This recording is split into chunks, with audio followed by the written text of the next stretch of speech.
और अब बात किसान आंदोलन की। किसान देखिए घर लौटने लगे हैं और दिल्ली का गाजीपुर बॉर्डर भी 15 दिसंबर तक पूरी तरह खाली कर दिया जाएगा। ये ऐलान राकेश टिकैत ने किया है, लेकिन 15 दिसंबर से 15 जनवरी का वक्त इन किसानों और सरकार के बीच की लड़ाई के लिए बहुत अहम है। क्यों, इस रिपोर्ट में देखिए।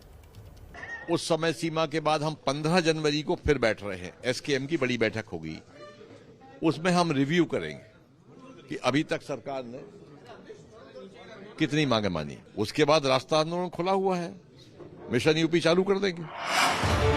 यानी आंदोलन के मैदान से किसानों की वापसी जरूर हो रही है, पर किसानों और सरकार की जंग अब राजनीति के मैदान तक पहुंचने वाली है।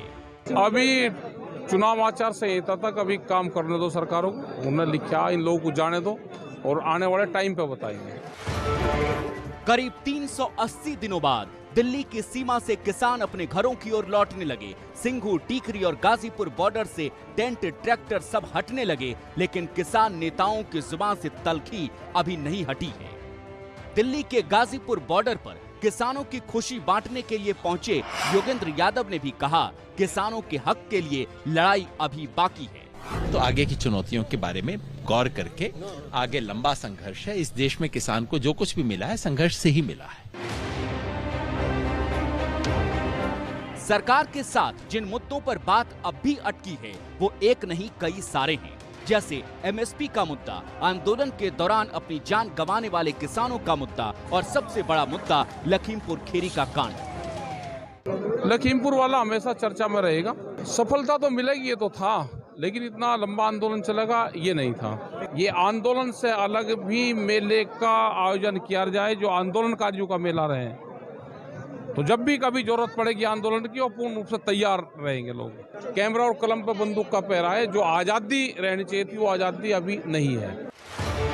चाहे भारतीय किसान मजदूर संघ के संयोजक शिव कुमार कक्का हो या फिर भारतीय किसान यूनियन के नेता राकेश टिकैत, सबकी बातों से ये भनक मिल रही है कि बीजेपी पर दबाव बनाने के लिए यूपी चुनाव का इस्तेमाल करने की रणनीति पर काम हो रहा है।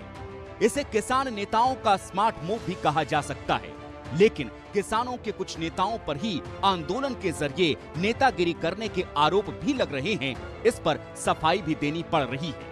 और जब समापन भी हुआ है तो सबने पूरी ताकत से कहा है हर हाल में एसकेएम स्थायी होगा, नॉन पॉलिटिकल होगा, अहिंसक होगा। नमस्ते भारत देख रहे हैं आप। देखिए, किसान जब अपने घर लौट रहे हैं तो जरा आपको दिखाते हैं कि कैसे उनका स्वागत किया जा रहा है। दिल्ली टू पंजाब के रास्ते में सड़कों पर किसानों पर फूल बरसाए जा रहे हैं, आसमान से फूल पुष्प वर्षा की जा रही है।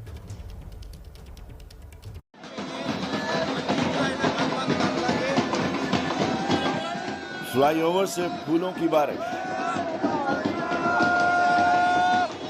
आसमान से ड्रोन के जरिए फूलों की बारिश।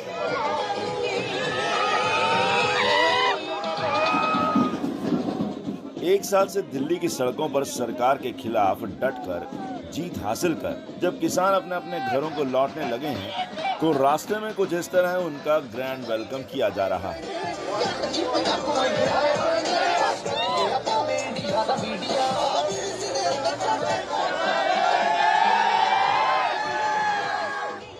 ये तस्वीरें किसानों के फतेहपुर मार्च की है।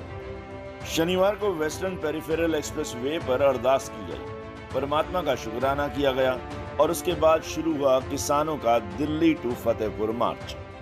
जैसे ही दिल्ली से मार्च का आगाज हुआ तो रास्ते में अलग अलग जगहों पर लोगों की भीड़ जमा थी। कृषि कानून को वापस करवा कर लौट रहे किसानों का फूलों की बारिश के साथ स्वागत किया गया।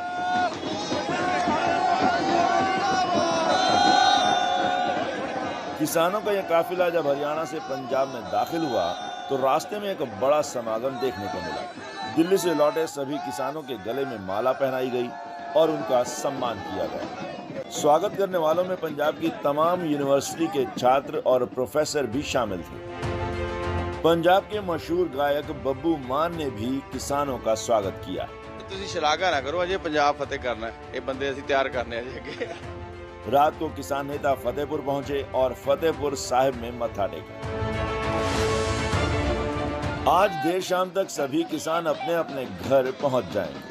कल यानी 13 तारीख को किसान नेताओं का अमृत